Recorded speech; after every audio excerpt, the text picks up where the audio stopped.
e beberam o vinho e deram louvores aos deuses de ouro e de prata. Eles vão pegar o que é santo e vão beber o vinho com aquilo que é de Deus.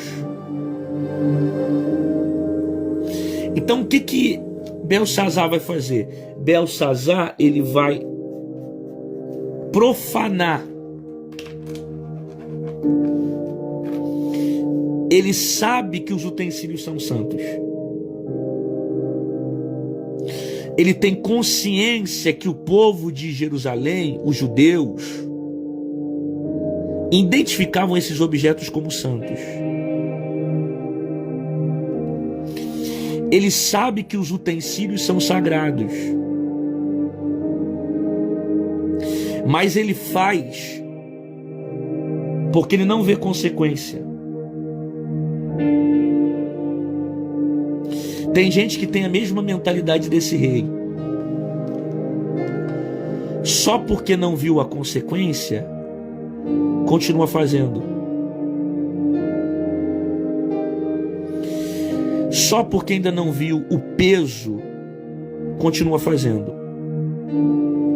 Existem pessoas que não mudam de vida porque ainda não viram a consequência do seu pecado.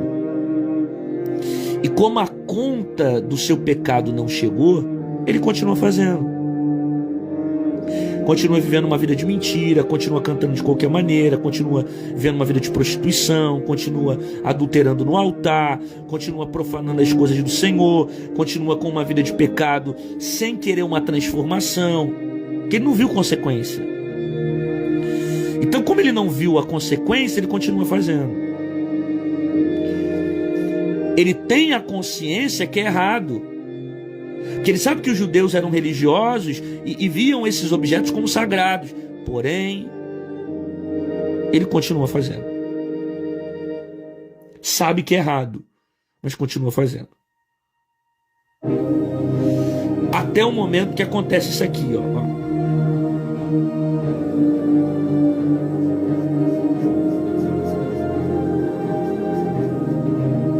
Na mesma hora, aparece dedos da mão do homem. Esses dedos vão aparecer e vão tocar onde? Na parede. Olha onde aparece o dedo. Na mesma hora que ele comete o ato de profanação, aparecem os dedos da mão de um homem e escreve aonde? Na estucata parede. Escreve na parede. O que significa parede?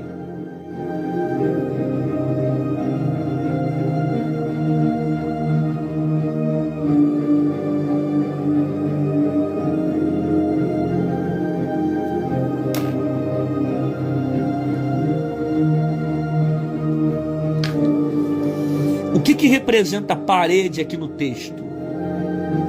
Vê se vocês conseguem ler. Estrutura. Ele vem, profana o que é de Deus, não tem medo das consequências. O dedo aparece e escreve na parede.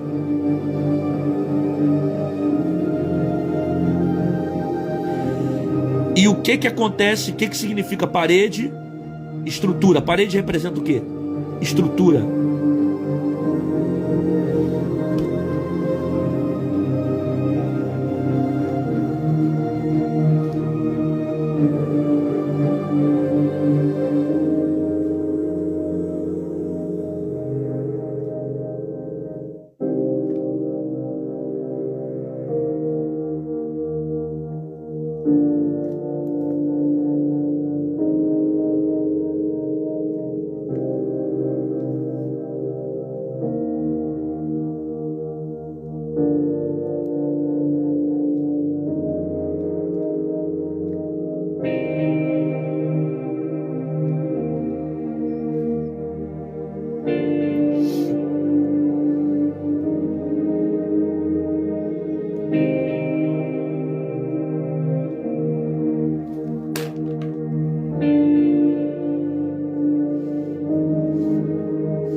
quem quebra princípios, os princípios te quebram. Quem profana o que é santo, recebe as consequências do ato da profanação. A geração que só prega o Deus que ama não consegue ouvir um Deus que também é justo. Porque Deus ainda toca na estrutura de quem quebra princípios. Os princípios não são teus, os princípios são de Deus. E o problema de gente que quebra princípios é gente que está sem temor, que sabe o que é errado, mas está desvirtuando o propósito. E Deus vai tocar na estrutura daqueles que quebram princípios. Porque Deus é justo e não vai deixar fazer bagunça com aquilo que é santo. Não vai deixar fazer bagunça com aquilo que é dele. Deus vem, escreve na parede para mostrar para o homem que ele balança a estrutura. Isso tanto tem sentido, significado de estrutura, que você vai ver que quando ele vê a mão, as pernas começam a balançar. O texto diz que os joelhos começam a se bater. O que é isso? É estrutura. Deus tocou na estrutura do homem. Deus sabe aonde tocar no homem para ele perder a sua estabilidade.